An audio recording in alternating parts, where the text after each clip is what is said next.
A abertura dos Jogos Olímpicos de Paris deu o que falar e não foi pelas melhores razões. Será que podemos ultrapassar a linha ténue da liberdade de expressão e cair na blasfémia, sobretudo num evento desportivo? Neste vídeo vamos entender as regras dos Jogos Olímpicos que pretendem promover a paz e a unidade das nações e como tudo isso foi posto em causa por uma apresentação catastrófica que ofendeu a maior religião do mundo, com 2,5 bilhões de cristãos em todo o mundo. Todos os setores do cristianismo por esse mundo fora estão a criticar o evento e vamos perceber o que realmente aconteceu. Mas comecemos pelo início. Os primeiros Jogos Olímpicos remontam à Grécia Antiga em 776 a.C. e foram realizados no Santuário de Zeus em Olímpia, uma cidade localizada na região de Peloponeso. Os Jogos Olímpicos da Antiguidade Clássica tinham como objetivo cultuar a Zeus e aos deuses da mitologia grega. Era um festival atlético religioso que pretendia homenagear os deuses e promover a paz entre as cidades-estado gregas. Durante os Jogos Olímpicos havia tréguas entre as cidades-estado gregas e os atletas eram protegidos por essas tréguas e até considerados sagrados. Esta tradição continuou até 393 d.C., quando o imperador Teodósio I, o último imperador que governou sobre todo o Império Romano, decidiu suspender os Jogos por serem uma celebração de rituais pagãos. Originalmente, os Jogos Olímpicos consistiam em competições desportivas simples, como corridas a pé, lutas, lançamento de disco e lançamento de dardos. Mas ao longo dos anos, os Jogos foram adicionando outras competições mais elaboradas e incluíram até eventos culturais como poesia, música e dança. Mas preste atenção, os Jogos Olímpicos gregos eram sem dúvida uma celebração pagã. Ora, os Jogos Olímpicos atuais foram reiniciados em 1886, em Atenas, pelo historiador francês Pierre de Frédéric, barão de Coubertin.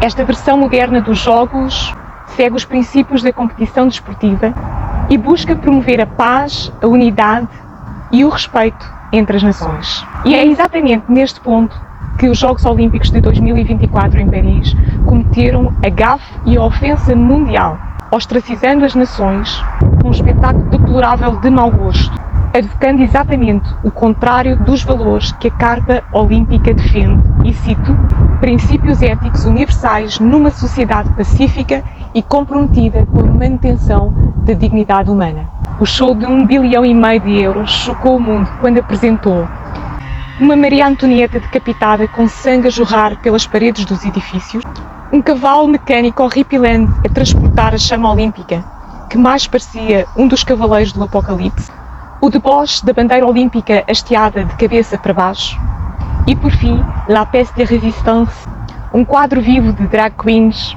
transgêneros e homens nus que celebravam o culto pagão a Dionísio, o deus grego do vinho e das orgias, que só por acaso se assemelhava em muito ao célebre quadro de Da Vinci, A Última Ceia, de Jesus e os Apóstolos. E quero dar aqui o meu primeiro input. A natureza do engano é enganar os enganados. Tanto o Comitê Olímpico como o produtor francês do espetáculo, Thomas Joly, dizem que não pretenderam ofender ninguém, mas ninguém acredita. Desde ateus, a judeus, a muçulmanos, a cristãos, todos dizem que foi uma paródia desrespeitosa do cristianismo e que não se pode ofender a Cristo. Talvez os responsáveis do Comitê Olímpico e o próprio Thomas Joly não entendessem o peso real das trevas, o peso real satânico dos símbolos que escolheram. Mas uma coisa é certa, Paris enfeitou-se de hedionismo, depravação, zombaria e subversão. Os responsáveis deste evento decidiram mostrar a sua intolerância disfarçada de liberdade de expressão e a Cidade das Luzes transformou-se na Cidade das Trevas. Há algo mais para além de meros interesses da agenda woke? Sem dúvida, e eu vou provar-vos a seguir. Sem dúvida. O que realmente significa a simbologia usada por esta produção dos Jogos Olímpicos? O espírito do engano é uma das maiores armas de Satanás, a ponto de que quem está aprisionado no engano nem se apercebe que está enganado. Jeremias, o profeta das lágrimas, que testemunhou a destruição de Jerusalém por causa de centenas de anos de pecados, profetizou esta profecia. De opressão em opressão, de engano em engano, eles se recusam a reconhecer-me, declara o Senhor. A enfática negação dos responsáveis desta produção em reconhecerem o seu erro só prova o quão enganados estão. E não há inocência em não reconhecerem que Cristo é sem dúvida o Criador do ser humano e o Senhor da história. Mas um dia Ele voltará e todos nós estaremos diante do tribunal de Cristo, uns para galardão e outros para condenação. Não erreis, Deus não se deixa de escarnecer. Não erreis, Deus não se deixa escarnecer, porque tudo o que o homem semear, isso também se fará. Então olhemos aqui para alguns dos símbolos utilizados nesta abertura dos Jogos Olímpicos de Paris 2024. Em primeiro lugar, a rainha decapitada. Obviamente quis simbolizar o fim de uma era. Mas de que era? França é cristã há 2 milénios e um dos focos da cristandade não só na Europa, mas pelo mundo fora. Até pela expressão artística das suas belas catedrais, França sempre expressou o seu cristianismo. Esta apresentação olímpica quis, obviamente, decapitar o passado e levantar novos valores numa contracultura.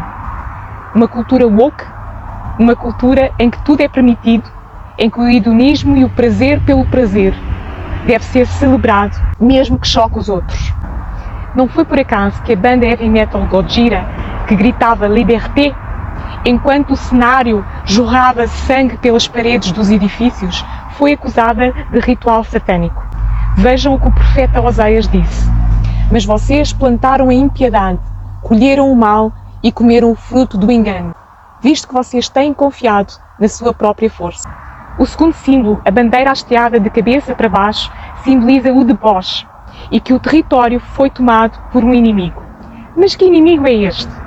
Não são os cristãos, porque o nosso papel é orar e perdoar aqueles que nos ofendem de acordo com os mandamentos de Jesus. Mas é nosso dever, como Igreja de Cristo na Terra, atentarmos para os claros e evidentes sinais do espírito do anticristo no sistema mundial. Amados, não creiam em qualquer espírito, mas examinem os espíritos para ver se eles procedem de Deus, porque muitos falsos profetas têm saído pelo mundo. Vocês podem reconhecer o Espírito de Deus deste modo. Todo o espírito que confessa que Cristo veio em carne procede de Deus, mas todo o espírito que não confessa Jesus não procede de Deus. Esse é o espírito do anticristo, acerca do qual vocês ouviram que já está vindo e já está no mundo.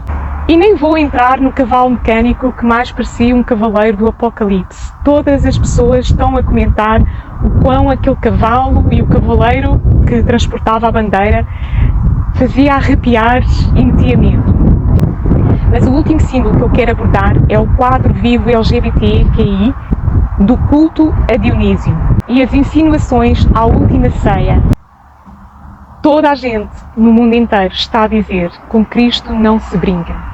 Quer se acredite ou não em Deus, o respeito mútuo pela religião do outro, quer se acredite ou não em Deus, o respeito mútuo pelas crenças do outro é o gênese do civismo e da liberdade. Um defensor, para um produtor gay, defensor da liberdade artística de Jesus e dos apóstolos. De todas as más escolhas desta apresentação, esta foi sem dúvida a pior. Para um produtor, que por sinal é gay, mas que defende a liberdade de expressão criativa artística, e para um comitê olímpico que proibiu quaisquer expressões religiosas dentro dos Jogos Olímpicos, este quadro vivo da intolerância espiritual foi a maior das hipocrisias. O que muitos ignoram é que foram exatamente as tradições judaico-cristãs que trouxeram as liberdades que hoje nós tanto prezamos, como por exemplo o dia semanal do descanso, que deriva do sábado judaico, a igualdade entre as pessoas, a abolição da escravatura, os direitos das mulheres e das crianças e tantos outros que foram trazidos pela pregação de Jesus Cristo e que são hoje a coluna vertebral das sociedades ocidentais. As liberdades que hoje nós tomamos por garantidas foram compradas pelo sangue de Cristo na cruz, aquele a quem tanto desprezam. E como conclusão eu quero dizer isto: tal como Adão e Eva, no Jardim do Éden, deram ouvidos às mentiras da serpente, todos aqueles que se deixam enganar pelo espírito do anticristo descobrirão, lamentavelmente, que Satanás é um mau senhor e um mau pagador. Ele é o pai da mentira. Ele é o pai da mentira. Ele é o pai da mentira, o enganador desde o início. E o seu único objetivo é roubar, matar e destruir. Mas Jesus veio para nos dar vida e vida com abundância. Ele é a expressão incondicional do amor de Deus, que nos ama tal e qual como nós chegamos a Ele, mas que não nos deixa ficar reféns das trevas a chafurdar no pecado. Antes nos dá pela sua graça a identidade de filhos a todos aqueles que o aceitam como seu Salvador e Senhor das suas vidas. O que esta geração precisa é de identidade. E é exatamente sobre identidade que eu falarei numa outra ocasião. Se achou que este vídeo acrescentou conhecimento para si, não se esqueça de subscrever o canal e colocar aí o seu gosto e o seu comentário. Acione as suas notificações e ajude-me a chegar a mais pessoas, partilhando esta mensagem com mais alguém, partilhando esta mensagem com outra pessoa. Ajude-me a chegar a mais pessoas partilhando este canal com outra pessoa. Até ao próximo vídeo. E aceitam a entrada do paganismo nas nossas sociedades e entregam o território ao inimigo. Descobrirão, lamentavelmente, que Satanás é um mau senhor e um mau pagador. Ele é o pai da mentira, o enganador desde o início. E o seu único objetivo é roubar, matar e destruir. Mas Jesus veio para nos dar vida e vida com abundância. Ele é a expressão incondicional do amor de Deus, que nos ama tal e qual como nós chegamos a Ele, mas que não nos deixa ficar reféns das trevas a chafurdar no pecado. Antes nos dá pela sua graça a identidade de filhos a todos aqueles que o aceitam como seu Salvador e Senhor das suas vidas. O que esta geração precisa é de identidade. E é exatamente sobre identidade que eu falarei numa outra ocasião. Se achou que este vídeo acrescentou conhecimento para si, não se esqueça de subscrever o canal e colocar aí o seu gosto e o seu comentário. Ajude-me a chegar a mais pessoas partilhando este canal com outra pessoa. Até ao próximo vídeo.